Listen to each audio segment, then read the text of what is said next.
What if I told you that one of the greatest investors of the 20th century never wore a suit, never managed a hedge fund, and never once appeared on CNBC? This gentleman drove a used Toyota, pinned his jacket together with safety pins because he didn't want to buy a new one, and worked as a janitor until he was in his 70s. And when he died, his friends, his neighbors, even his own family had no idea that this guy had quietly, patiently, and secretly built himself an $8 million fortune. His name was Ronald Read, and his story might actually change how you think about money forever. Stick around because I'm also going to tell you how to apply what he did in 2026. All right, let me set the scene here. It's 1921. Ronald Read is born into a poor farming family in rural Vermont, like genuinely poor. Tiny house, no money, no connections, nothing was ever handed to him. He's the first person in his entire family to graduate high school. And to get there, he walked and hitchhiked 4 miles every single day, like the rest of our parents, apparently. After graduating, World War II hits.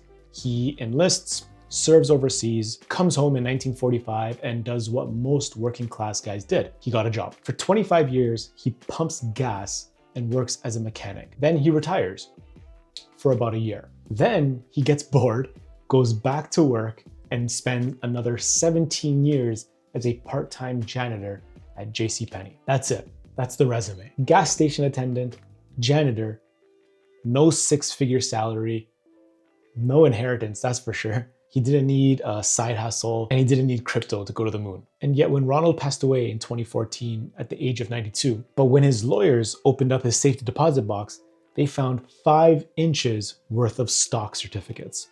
I've heard several times that 5 inches is a lot. It's more than enough. His estate, $8 million. The local hospital got $4.8 million. The public library got $1.2 million. Both were the biggest donations that those institutions ever received in their history. So people were genuinely stunned. His friends thought someone was playing some sort of joke. His neighbors had no idea. One time, and I'm not making this up, a stranger at a restaurant paid for his meal because they assumed he couldn't afford it. That's who Ronald Read was. So the question is, how does a janitor end up with $8 million? 3 things, and none of them are actually complicated at all. Number 1, he bought stocks and held them forever. Ronald invested in companies he actually understood. Johnson & Johnson, Procter & Gamble, JP Morgan, CVS, Smuckers. Yes, the jam company. Blue chip, boring dividend paying companies. And he just never sold them. He didn't panic in 2008 when the market crashed. He didn't jump into tech stocks he didn't understand. He stayed patient and he held. At one point, he owned shares of Lehman Brothers when they went bankrupt. Most people would have lost their minds. When Ronald, didn't matter. His portfolio was so diversified that he barely moved the needle when they went bankrupt. Number 2, he reinvested every dividend. This is huge, and I want you to really hear this part. Every time a company paid him a dividend, he didn't spend it. He bought more stock. More stock means more dividends, and more dividends means more stocks, and so on and so forth. You get the idea. That's the compounding snowball. It's the same principle I used to pay off $100,000 in debt, just applied to building wealth instead of eliminating it. Number 3, he lived below his means, like way below. The safety pin on the jacket, parking far away to avoid parking meters, eating English muffins with peanut butter for breakfast every morning at the hospital coffee shop. He wasn't miserable. He just didn't spend money on things he didn't care about. And because he wasn't spending, he always had money to invest. It was simple, consistent, patient, and he did it for decades. Now, here's where I want to pause, because I know what some of you are thinking. KG, that's cool and all, but Ronald lived in a different era. He didn't have a rent payment that cost more than a house. He didn't have inflation, student loans, and the cost of living that's out of control. And you know what? You're not wrong. Things are harder now. That's no joke. But here's the thing. The principles that Ronald used, they don't expire. The tools have just changed, and they've gotten way more accessible than they were in his time. And I'm gonna show you. what this looks like in 2026. And this is why this story intrigued me so much and why I wanted to share it with you guys. Ronald had to physically buy paper stock certificates and store them in a safety deposit box. You can do what he did from your phone in about 2 minutes. So I'm gonna give you Ronald's playbook, but a little bit more modernized. Step 1 is to buy boring, diversified investments. Ronald picked individual stocks. That takes time, research, and honestly a lot of patience that most of us don't have. The modern version, index funds, ETFs, something like a Canadian couch potato portfolio or like simple S&P 500 index fund through your TFSA or RRSP. It's the same idea. It's diversified, it's low cost, long-term. You're not trying to get rich quick.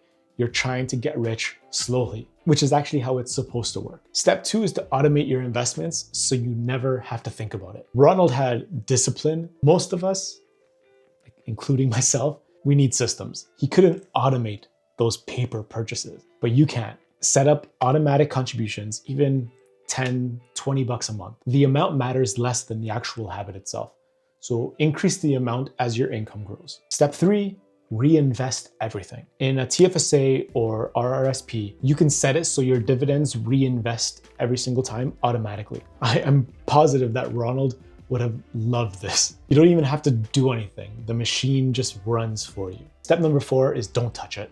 This is the hardest one. When the markets drop, and it will drop, do nothing. When your friends are hyping up some random stock or Instagram is telling you to buy some random stock, do nothing. Ronald held through wars, recessions, market crashes, the invention of the internet, 9/11, 2008. He just kept holding. That patience is the actual secret weapon. It's not intelligence, not connections, not a high income. Now, I want to keep it real for a second. Ronald had one massive advantage that we sometimes overlook, and that's time. He invested for over 50 years. That's not a short game. And truthfully, that's a little bittersweet because Ronald spent his whole life building something incredible, and then he was gone at 92 without ever really enjoying the full fruit of it.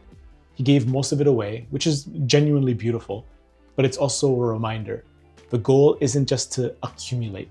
The goal is to build a life where money gives you options, where you're not stressed, where you can travel, take that trip, eat that extra food if you want, spend time with people that you love. Ronald's strategy works, but you don't have to wait until you're in your 90s. Start now, automate it, just be patient, and actually live your life while you build your wealth. Ronald was a gas station attendant and a janitor who ended up with more money than most financial advisors will ever see in a single client account. He didn't have a secret. He had a system, he had patience, and he had zero interest in trying to impress anyone. That's the energy that you need to bring into 2026. You don't need to be flashy. You don't need a 6-figure salary. You don't need to know everything about every stock and everything you invest in. You just need to start, stay consistent, and trust the process of time. If Ronald could do it pumping gas in Vermont in 1959, you could do it from your phone in 2006. If this video helped you see money a little bit differently, drop a comment, share it with someone who needs to hear this, and I'll catch you in the next video next week. Peace.